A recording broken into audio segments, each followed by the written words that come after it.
Have you ever felt like the world is conspiring against you, igniting flames of anger at every turn?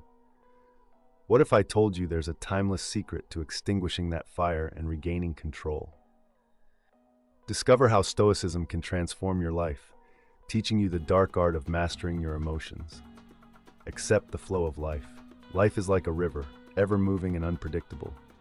You can't control the current, but you can choose how you navigate it. Anger often arises when we resist life's flow, when we demand that circumstances align with our desires. This resistance, however, only intensifies frustration and robs us of peace. Marcus Aurelius famously wrote, "Accept the things to which fate binds you, and love the people with whom fate brings you together." This wisdom isn't about resignation. Instead, it's an empowered mindset, a conscious choice to adapt gracefully to what life throws at you, without futile resistance. Imagine a typical morning when you're rushing to work and a traffic jam ruins your plans. The rain pours down, making the commute even more miserable. Your natural reaction might be anger. Why today? Why me? But here's the truth. No amount of anger will change the rain or clear the traffic. The Stoic approach is to ask yourself, what can I control? The answer is simple, your attitude. Instead of cursing the situation, you can use this moment to reflect, listen to an audiobook, or even practice gratitude for having a car and a destination to reach. Epictetus' advice resonates here. Don't seek for things to happen as you wish for things to happen as they do, and your life will flow well. The point isn't to suppress your feelings, but to direct them constructively. By aligning your expectations with reality, you break free from the cycle of anger and frustration. Every setback becomes an opportunity to grow stronger, to build patience, and to master calm. Stop judging others. One of the primary sources of anger is the judgments we place on others. We impose our expectations on people, expectations they may never even be aware of, and then feel betrayed or frustrated when they don't meet them. But here's the hard truth. No one owes you conformity to your standards. People act according to their own circumstances, which are often invisible to us. Think about a coworker who consistently misses deadlines. Your first instinct might be to think they're lazy and irresponsible. But what if you later discover they're caring for an ailing parent or struggling with their mental health? Suddenly, your judgment feels harsh and misplaced. Marcus Aurelius put it succinctly, "You always have the option of having no opinion." This doesn't mean ignoring the actions of others. It means choosing not to let your judgments burden you emotionally. Here's an exercise. The next time someone's behavior irritates you, pause and reflect. Ask yourself, do I truly know what's going on in their life? Is my judgment fair? In many cases, the irritation will dissolve, replaced by a sense of understanding, or at least neutrality. This simple shift in perspective not only eases your anger, but also fosters empathy, an essential ingredient for peace. Release control. Much of our anger stems from unmet expectations, when the world or other people don't behave the way we think they should. But trying to control everything around us is not only futile, but exhausting.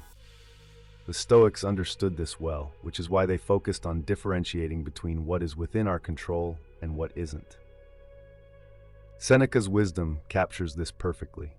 He who suffers before it is necessary, suffers more than is necessary. How much of your day is spent agonizing over things you can't change? Whether it's the weather, a delayed flight, or someone else's bad mood, these are external events beyond your control. What you can control is how you choose to respond. Take a parent worried about their child's future as an example. While they can guide and support their child, they cannot dictate the grades their child earns or the career path they choose.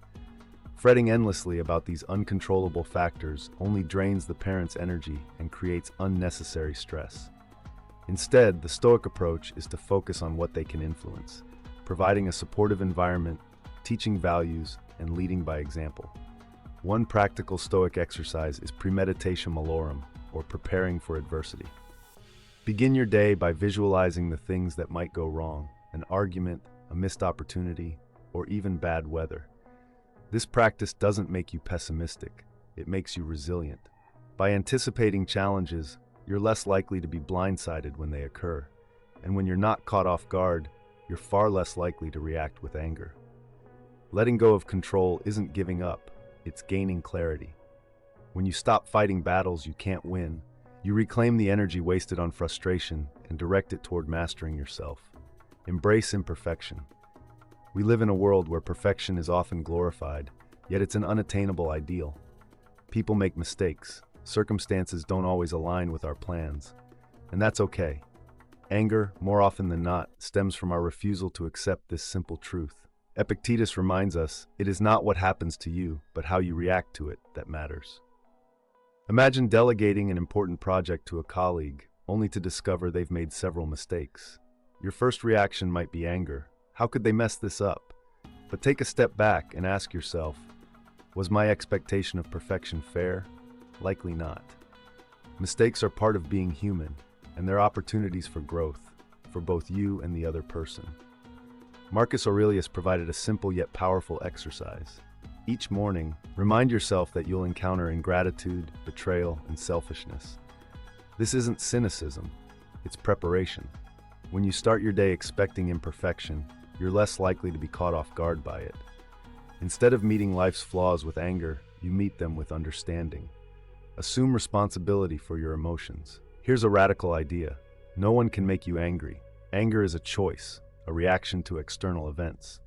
But what if you decided not to react? What if you took full responsibility for your emotional state, regardless of what happens around you?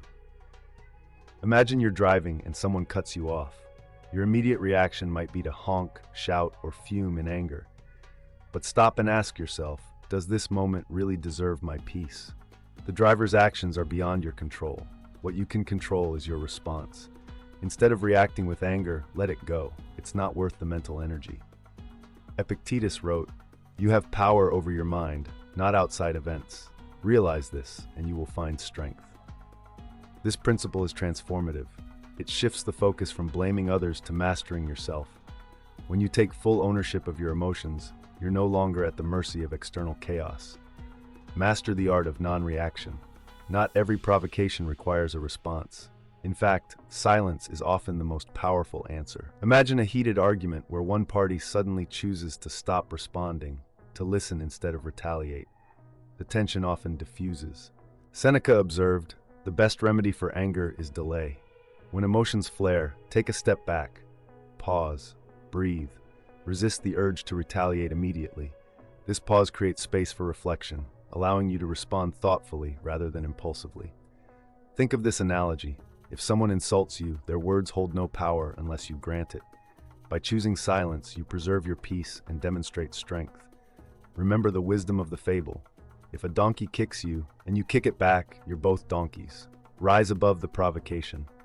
Find joy in forgiveness and compassion. Forgiveness isn't weakness, it's strength. Holding on to anger is like carrying a heavy stone. It burdens you far more than it harms the person you're angry at. Letting go of resentment frees you to focus on what truly matters. Marcus Aurelius taught, "The best revenge is to be unlike the one who wronged you."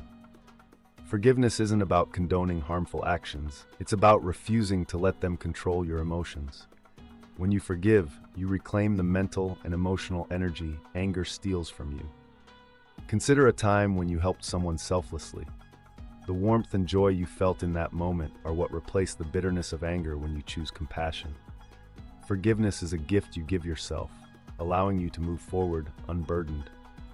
Compassion also fosters growth. When you extend understanding to others, you create space for them to rise to their better selves. In the process, you strengthen your own character. Compassion transforms anger into connection and resentment into resilience.